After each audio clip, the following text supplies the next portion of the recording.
The new premium daily trainer category has been taking over the market recently, and New Balance has embraced this with their New Balance 1080 version 13. Let's take it out for a run and see what the new 1080 is all about.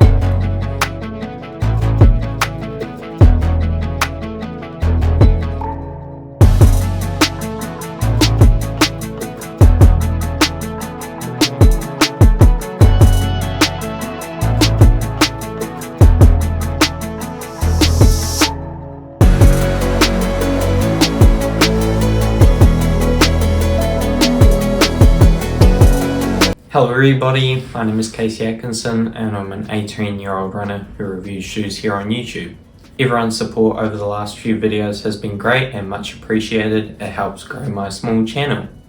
I've started university now, so a bit of a change with the shoe wall backdrop now.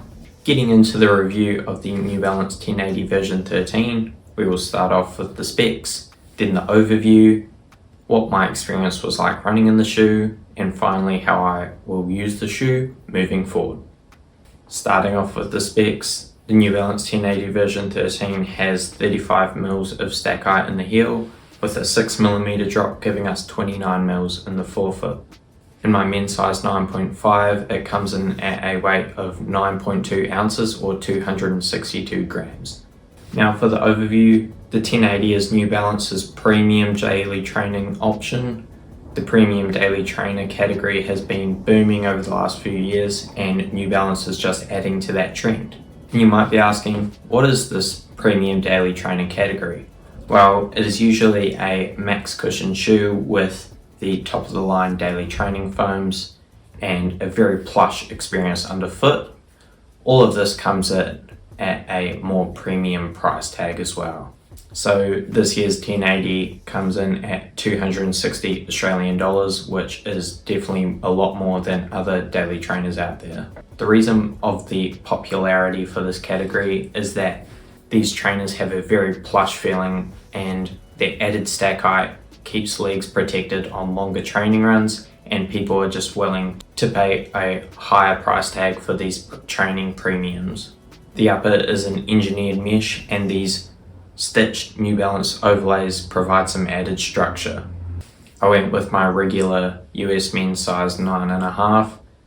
It fits well, but it is a bit snug, and New Balance does say this on its website too. They say that it is designed to have a second skin fit, which may be something to keep in mind. The midsole here is New Balance's Fresh Foam X and is updated for this year's model, where it is a lot softer. The outsole here is New Balance's Endurance Rubber, which has strategically placed pieces on the heel and the forefoot with some exposed foam in the midfoot. So that's it for the overview of the 1080 version 13. So let's see how I found running in the shoe.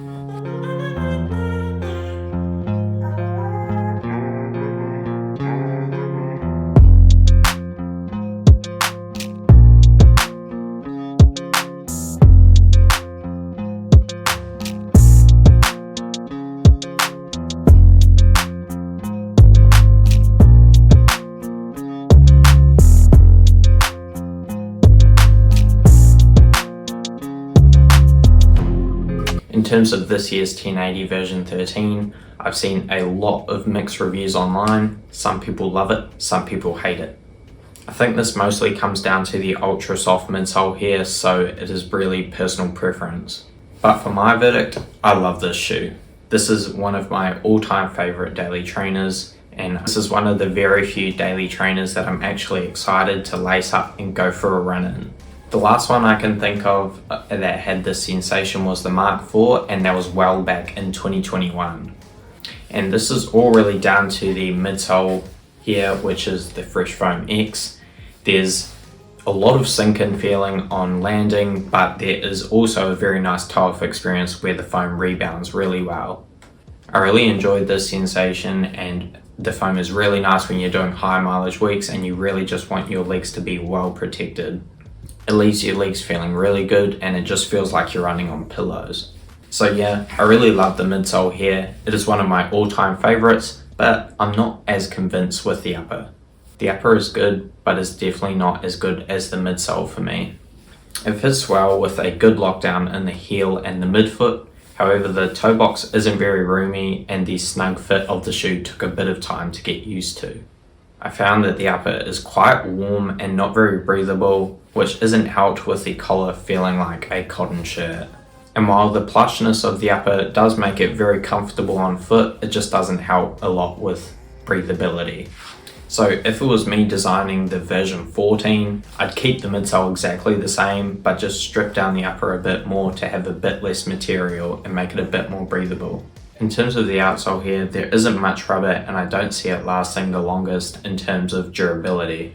That being said, I think this is the right amount of rubber relative to the midsole, because the midsole being so soft, it'll break down very quickly. So I foresee the rubber in the midsole wearing out at similar times. Now onto how I will be using the shoe moving forward. I'll be using it for easy runs and recovery runs, just as the shoe is designed for.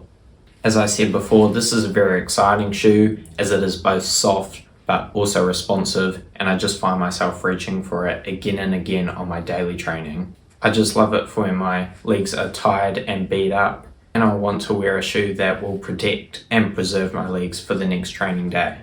So that wraps up my shoe review of the New Balance 10AU version 13. As always, if you like this video, please consider liking it and subscribing to the channel. It helps out a lot, and I'll see everyone next time. See ya.